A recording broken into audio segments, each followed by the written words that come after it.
안녕하세요. 행복 다이어트입니다. 오늘 여러분들께 들려드릴 책은 뇌 해독의 신비, 지은이 혼마르코, 혼마류스케, 출판사는 중앙생활사입니다.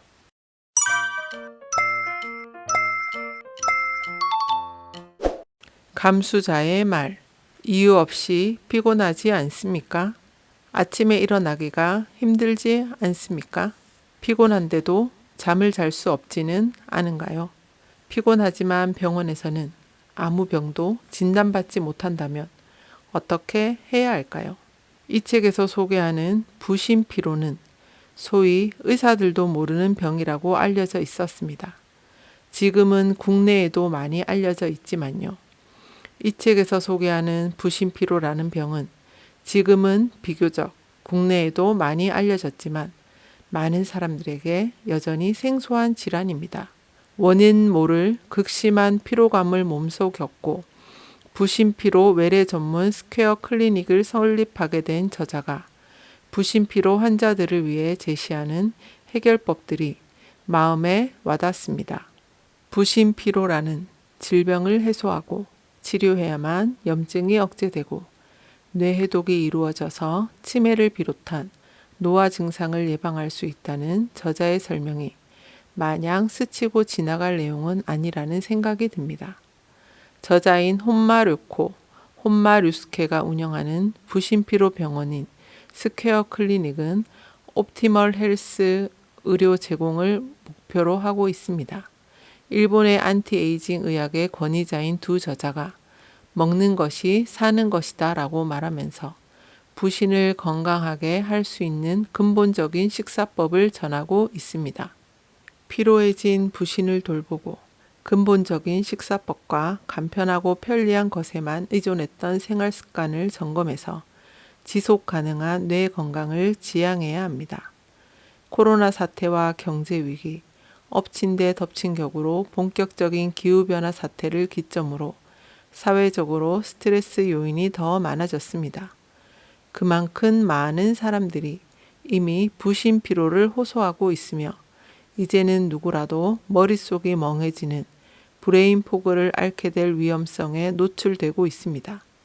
최근 들어 부쩍 욱하는 사람들의 사건 사고를 보도자료에서 확인할 수 있는 이유도 부신 피로를 해소하지 못했기 때문입니다.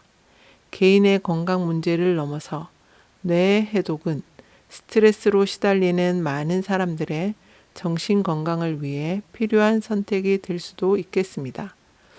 이 책에서 제시하는 부신을 건강하게 만드는 식생활을 알고 식사 일기 기록을 실천해서 좋은 컨디션을 유지하며 지내봅시다.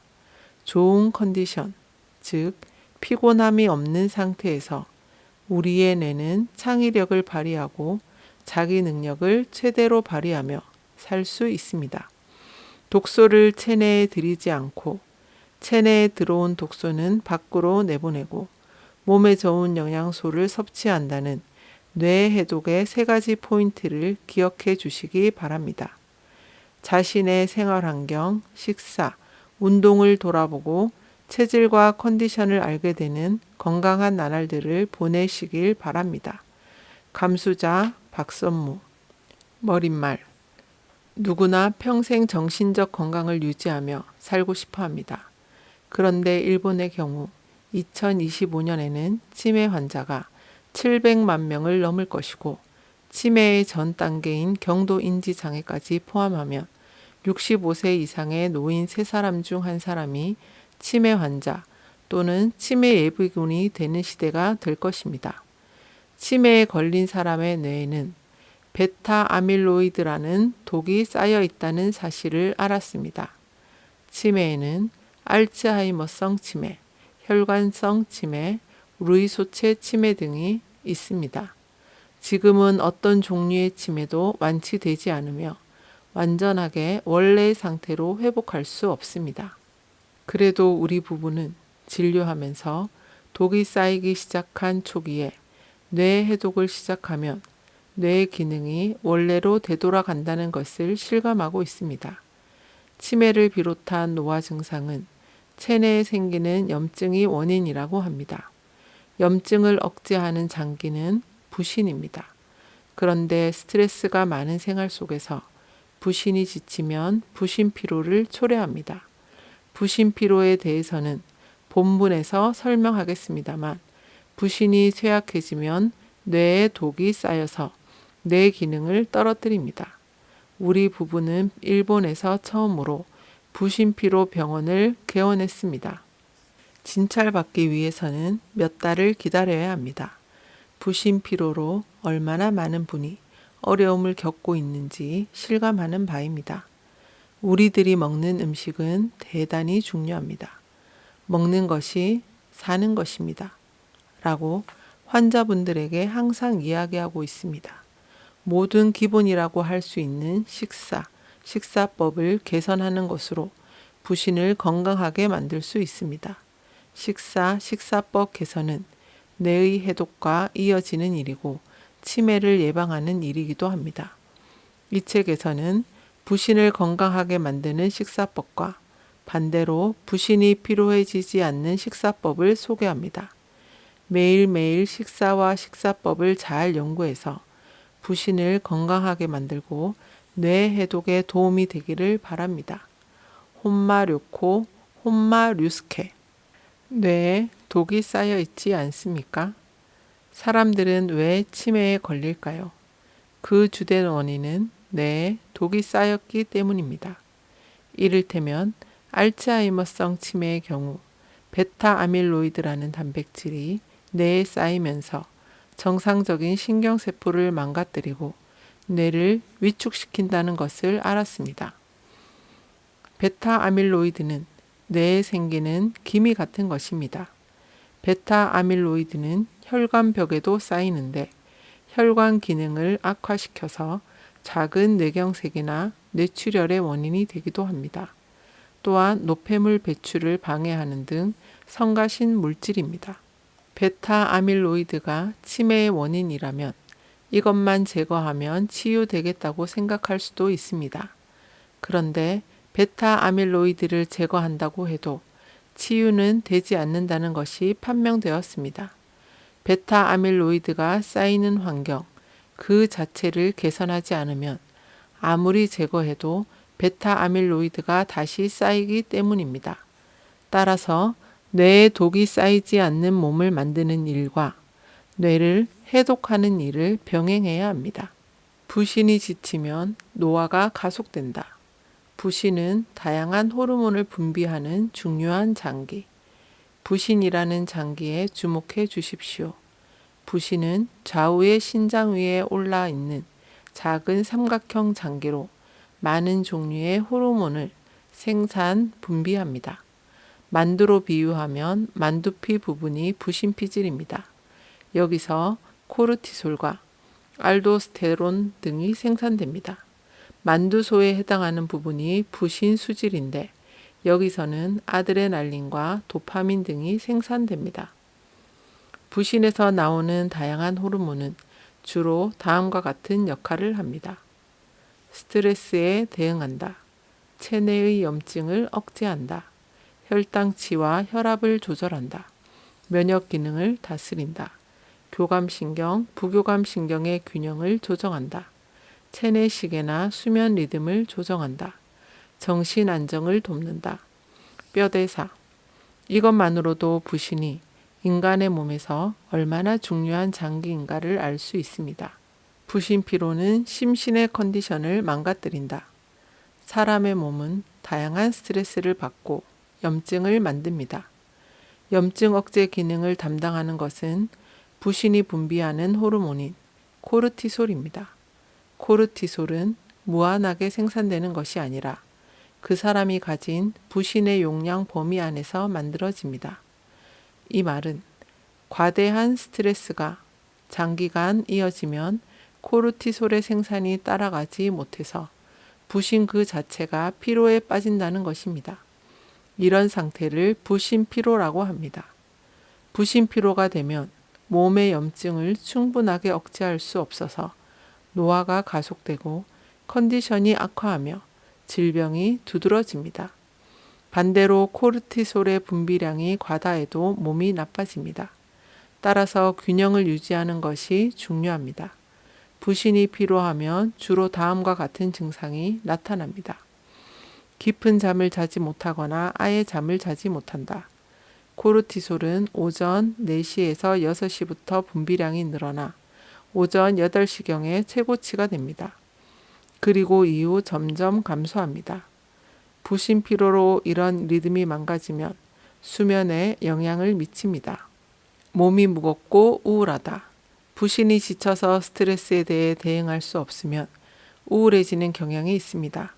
변비 또는 설사 증상이 있다. 부신 피로로 코르티솔이 부족하면 위장 점막의 회복이 약해집니다. 위장의 통증도 잘 치유되지 않고 변비, 설사, 복부 팽창 등의 증상이 나타납니다. 그 외에도 부신 피로는 피부 건조, 피부 처짐, 머리카락의 윤기, 생활습관병, 골다공증 등과도 관계가 있습니다. 심한 스트레스가 브레인 포그를 초래한다. 정신적 스트레스가 해마를 상하게 한다. 부신의 컨디션이 뇌에도 영향을 미칩니다. 이를테면 심한 정신적 스트레스가 덮쳤을 때 그 순간 부신에서 분비되는 코르티솔의 양이 급증해서 뇌의 해마라는 부위가 상처를 입을 수 있습니다.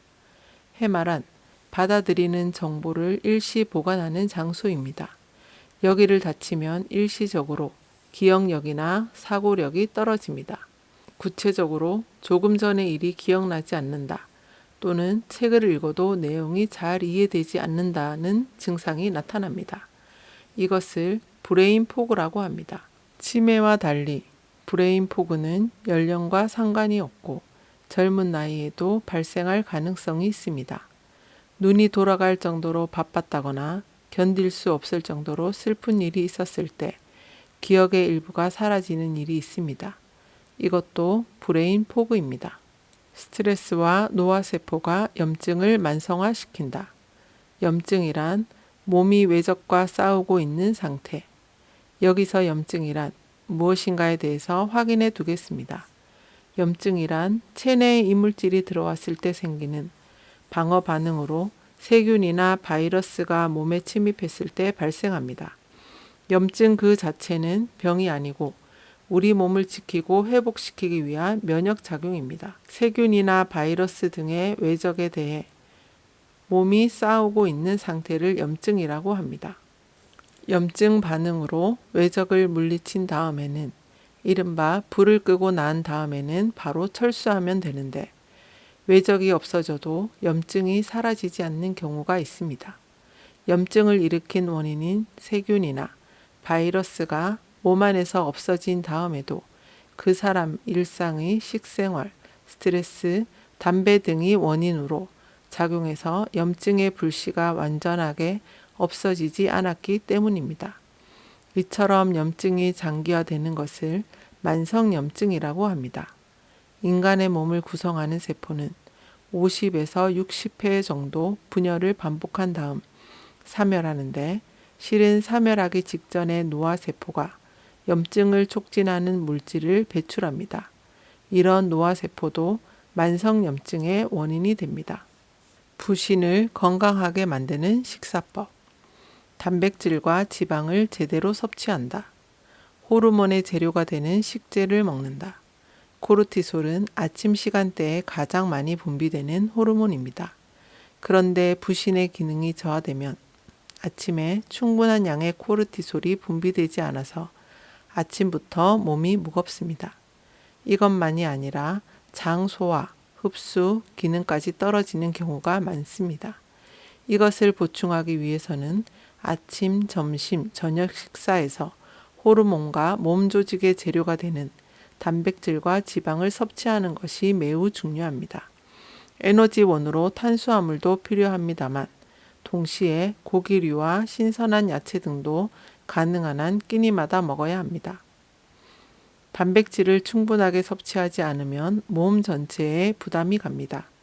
이를테면 머리카락이나 피부, 근육, 뼈 등은 단백질로 이루어져 있으므로 이들의 재료가 부족해질 수도 있습니다. 대사와 관계가 있는 효소도 원래 단백질입니다. 그래서 단백질이 부족하면 지방 연소나 수분 대사가 충분하게 이루어지지 않아서 몸 해독과 관계가 있는 간이나 신장도 기능을 잘하지 않게 됩니다. 단, 부신 피로를 앓고 있는 분은 장도 지쳐 있으므로 아침부터 고기나 야채를 먹기가 어려울 수 있습니다. 이럴 때는 소량이라도 좋으니 먹기 쉽게 조리해서 식탁에 올리도록 합니다. 식생활을 건강하게, 부신을 건강하게 만들기 위해서는 음식이 중요합니다. 맛있고 건강에 좋은 음식으로 식탁을 구성하기를 바랍니다. 밀가루 제품, 유제품, 백설탕은 줄여야 합니다. 일장 마지막에서 뇌를 해독하기 위해서는 몸에 부담이 되고 뇌에 악영향을 미치는 독소를 가능한 한 체내에 넣지 않는 것이 중요하다고 기술했습니다. 부신의 건강을 유지하고 뇌 해독을 촉진하기 위한 시작은 밀가루 제품, 유제품, 백설탕을 가능한 한 섭취하지 않는 것입니다. 나쁜 것을 몸에 넣지 않는 것만이 아니라 좋은 영양소를 체내에 들이는 일도 중요합니다. 아침에 빵을 먹는 사람도 많겠습니다만 건강을 위해서는 식생활을 바꾸어야 합니다. 부신 피로를 개선하고 건강을 되찾아서 치매를 예방할 수 있는 식사를 제안하겠습니다. 우리는 예로부터 밥 한 공기에 국 하나, 그리고 몇 가지 반찬을 곁들인 밥상을 마련했습니다. 한 끼에 복수의 식재를 올리면서 여러 종류의 영양소를 섭취하는 것입니다. 어물, 산채 등 다양한 식재를 가지고 조리거나 굽거나 삶거나 볶거나 튀기는 것으로 가지각색의 맛을 만들어 냈습니다. 이런 밥상을 다시 주목하고 싶습니다. 먼저 2주간 식생활 개선을 시도해보자. 우리 음식에는 된장, 간장, 장아찌 등의 발효식품이 많이 있습니다. 모두 건강식입니다. 식물성 유산균을 섭취하는 것으로 장내 환경을 다스리는 효과도 기대할 수 있습니다. 뒤에서 기술하겠습니다만 생선에 들어있는 DHA나 EPA라는 오메가3 지방산에는 동맥경화를 예방하고 콜레스테롤 수치를 낮추는 기능이 있습니다. 이 책을 만난 계기로 먼저 2주간 우리 음식을 중심으로 한 식생활에 도전해 보시기 바랍니다. 분명 어떤 변화를 느끼게 될 것입니다. 아침 식사에서도 고기를 드시기를 바랍니다만 사람에 따라서는 아침부터 고기를 먹기가 거북하다는 분이 계실 것입니다. 또한 고기 자체를 선호하지 않는 분도 계십니다. 이런 경우는 두부 등 콩으로 만든 식품을 드시면 됩니다. 아시는 바와 같이 콩은 밭의 고기라고 할 정도로 단백질을 다량 함유하고 있습니다. 콩 식품에는 두부 외에도 콩비지, 콩가루, 나토, 유부, 언두부, 된장, 간장 등 다양한 것이 있습니다. 이것만으로도 상당한 종류의 요리를 할 수 있고 야채 등을 더하면 더 많은 요리를 만들 수 있습니다. 건강하고 단백질이 풍부한 콩으로 만든 반찬을 여러 가지 연구해 보시기 바랍니다. 글루텐 프리, 밀가루, 유제품, 설탕을 섭취하지 않도록 지금부터는 조금 엄격한 이야기를 하겠습니다. 부신 피로를 개선하고 뇌에 독이 쌓이지 않는 몸을 만들기 위해서는 다음 3가지 원칙을 지켜야 합니다. 1. 글루텐 프리. 글루텐, 밀가루에 들어있는 단백질을 피한다. 2. 카세인 프리. 카세인, 유제품에 들어있는 단백질을 피한다. 3. 슈거 프리. 단 것, 당질, 특히 백설탕을 피한다. 많은 식품에 들어있는 밀가루, 유제품, 설탕을 섭취하지 말라는 말을 들으면 이건 무리라고 생각할 수 있습니다만 여기에는 다 이유가 있습니다. 밀가루는 칸디다균 증식을 촉진한다. 사람의 체내에는 다양한 상재균이 있습니다. 이 중에서 곰팡이의 일종인 칸디다라는 균이 있습니다. 칸디다증은 질병의 이름으로 알려져서 놀라는 분도 계실 것입니다. 칸디다균은 건강한 사람도 피부나 구내, 소화관 등에 당연히 가지고 있는 균의 일종입니다. 장 속에서 유익균과 유해균이 균형을 이루고 있는 한 특별히 문제가 되지 않습니다. 단 식생활이 흐트러지거나 피로해서 유해균이 우세하면 칸디다균이 증식하는 일이 있습니다. 장 속에 곰팡이가 늘어나는 것입니다. 이렇게 되면 곰팡이 증식을 억제하기 위해서 체내의 면역 기능이 발동합니다. 곰팡이를 억제하기 위한 자기치료 작용인데 이때 면역의 공격으로 장 점막에 상처가 생깁니다. 그 결과 영양이 잘 흡수되지 않아서 변비와 설사 증상이 나타납니다. 이야기가 길어졌습니다만 밀가루는 칸디다균의 양분이 됩니다. 즉 유해균이 우세해서 칸디다균이 늘어났을 때 밀가루 제품을 평상시 먹고 있으면 균의 증식을 더욱 촉진하게 됩니다. 또한 밀가루에 들어있는 단백질인 글루텐에는 글루테오모르핀이라는 모르핀과 닮은 화합물이 들어있습니다.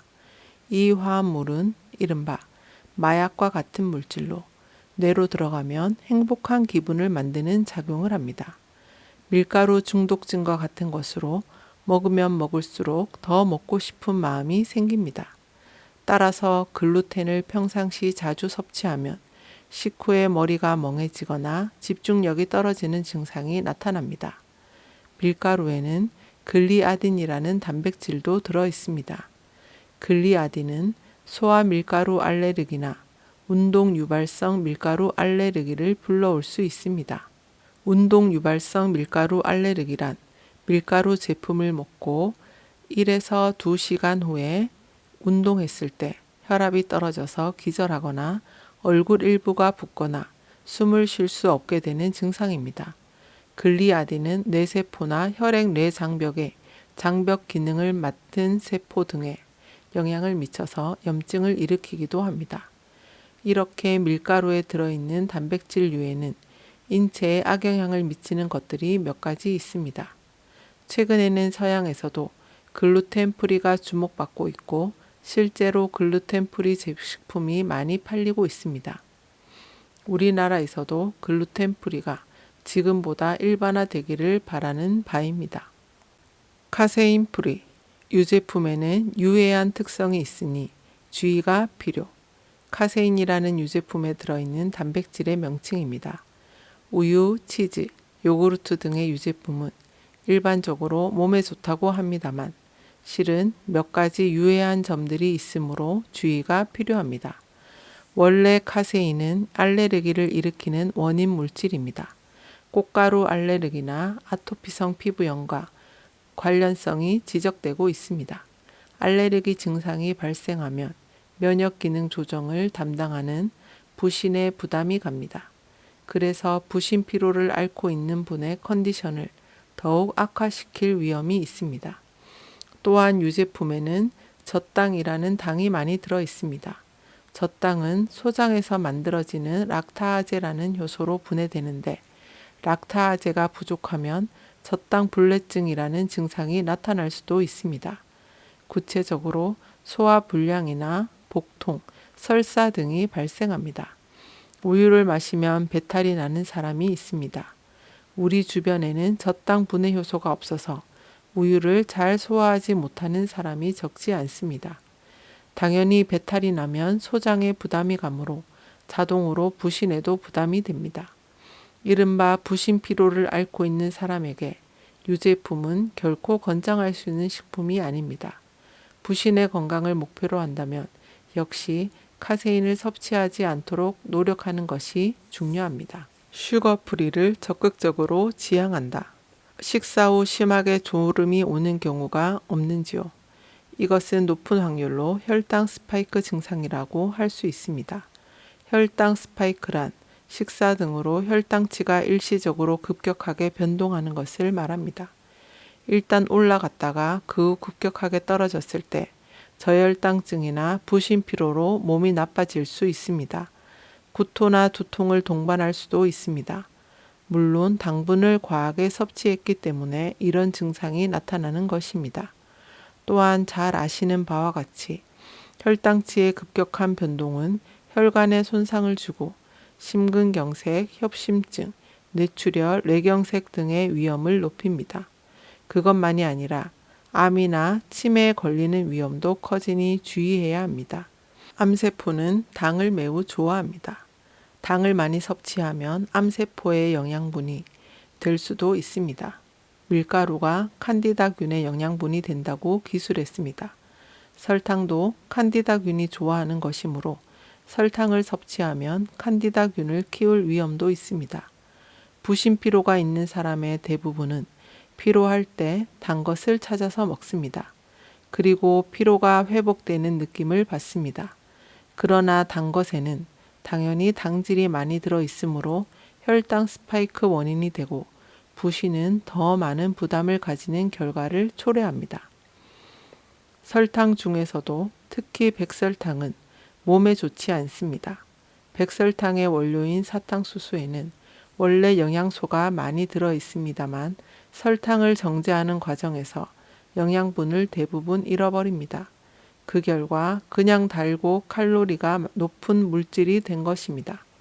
이것만이 아니라 섭취한 백설탕을 체내에서 대사할 때 미네랄이나 비타민을 많이 소비합니다. 미네랄이나 비타민은 몸을 유지하고 치유하는 데 필요한 영양분인데 백설탕을 섭취하는 것으로 쓸데없이 사용하게 되는 것입니다. 당연히 컨디션이 나빠질 가능성이 있습니다. 이런 당질, 특히 백설탕이 몸에 미치는 나쁜 영향을 생각하면 우리들은 적극적으로 슈거프리를 지향해야 합니다. 우리가 주로 사용하는 조미료에는 설탕, 소금, 식초, 간장, 된장이 있습니다. 그러니 설탕을 배제할 수 없습니다. 여기서는 다음 식재를 설탕 대용품으로 사용할 것을 제안합니다.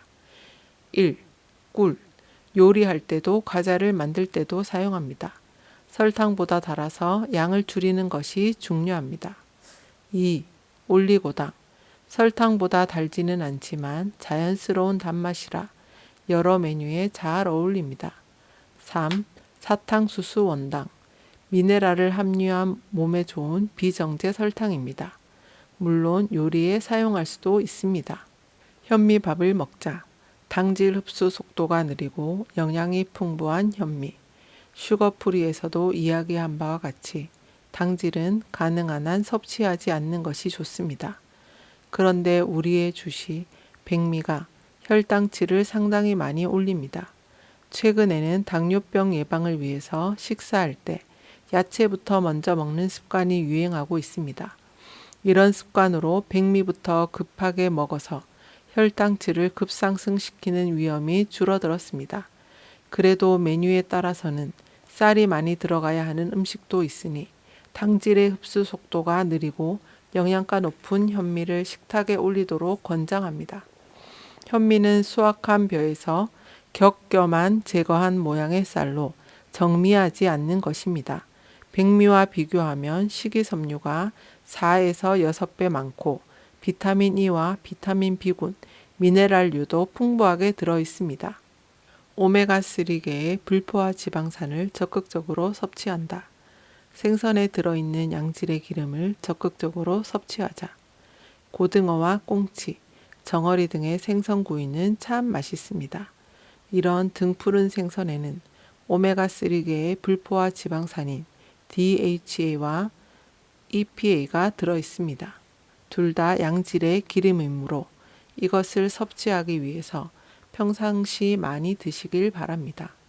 연어, 참치, 홍살치 등의 물고기에도 많이 들어있습니다. 그 외에도 오메가3계의 불포화 지방산으로는 아마인류, 들기름 등에 들어있는 알파 리놀렌산이 있습니다. 양질의 기름을 섭취해야 하는 이유는 뇌의 약 60%가 지방으로 구성되어 있기 때문입니다. 또한 세포 표면의 세포막도 지방으로 이루어져 있습니다. 즉, 좋은 기름을 섭취하면 섭취할수록 뇌와 세포가 좋아진다고 할 수 있습니다. 이를테면 DHA는 뇌의 기억과 관계가 있는 해마에 많이 존재합니다. 혈액 중 DHA의 농도가 높은 사람은 치매에 걸릴 확률이 낮다는 데이터도 있으므로 DHA와 뇌의 건강에는 밀접한 관계가 있다고 할 수 있습니다. 세포막의 재료가 되는 기름을 섭취하면 탄력이 있고 부드러운 젊은 세포막을 유지할 수 있습니다.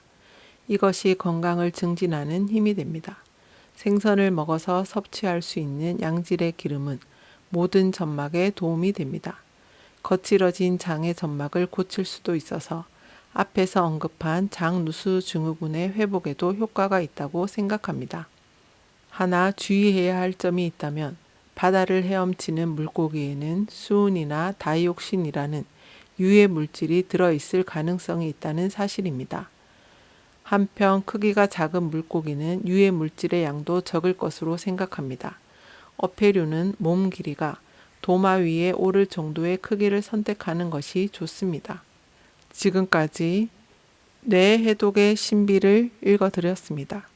들어주셔서 감사합니다. 행복한 하루 되세요.